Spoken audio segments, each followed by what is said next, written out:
Le début du travail que nous avons fait depuis maintenant un mois nous permet de démontrer qu'en un mois de temps, nous avons gagné 121 millions d'euros de commandes publiques, c'est-à-dire qu'en un peu plus d'un mois, les collectivités territoriales et l'État ont engagé un surcroît de dépenses de 11% par rapport à ce que nous avions constaté jusqu'à maintenant. C'est un progrès qui n'est certes pas un progrès qui va régler les difficultés du bâtiment et des travaux publics, mais c'est un progrès qui montre que nous sommes dans la bonne voie. Nous rassembler tous, acteurs de la commande publique, pour être plus efficaces, eh bien le Haut Conseil de la commande publique est en train de réussir ce pari.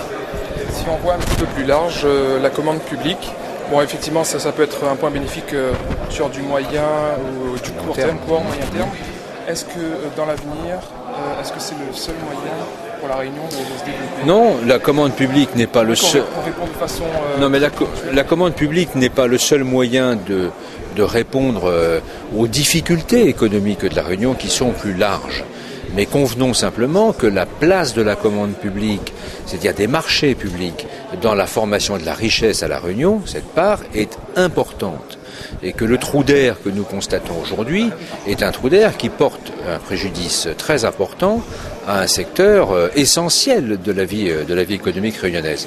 C'est pourquoi, tout en considérant que la commande publique n'est pas la fin de l'économie réunionnaise, il reste que la commande publique occupe une place importante, qu'il fallait la relancer, que pour ça il fallait mettre tout le monde autour d'une table, ce que nous sommes en train de faire et de réussir. Le Haut Conseil a le mérite d'exister. Néanmoins, cette charte qui avait été signée il y a 2 ans aurait dû se mettre en place déjà depuis décembre de l'année dernière. Donc nous démarrons avec 2 ans de retard. De quelle charte vous parlez ? La charte de la commande publique qui avait été mise en place à l'initiative de la cellule économique du BTP avec l'ensemble des acteurs, depuis l'État, les collectivités régionales, territoriales, locales, etc. Alors, on ne peut que regretter que ça, parce que début 2008, nous avions annoncé déjà qu'il y aurait 8 à 10 000 pertes d'emplois. Nous y sommes depuis quelque temps maintenant. Donc, le fait que ce Haut Conseil soit en place, c'est une bonne chose maintenant, parce que nous avons un outil à moyen terme et long terme qui va nous aider à avoir la transparence, à avancer, à mesurer, donc avec des obligations de résultats au niveau de l'ensemble des acteurs de la commande publique pour le BTP. Ça, c'est une bonne chose.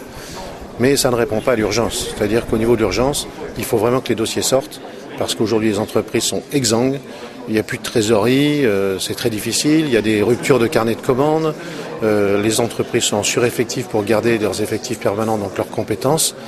Donc nous avons insisté très largement et très fortement sur le fait qu'au-delà de cet outil qui est bien, parce qu'il sera utile, il faut sortir le maximum de dossiers aujourd'hui pour sauver complètement la branche du BTP.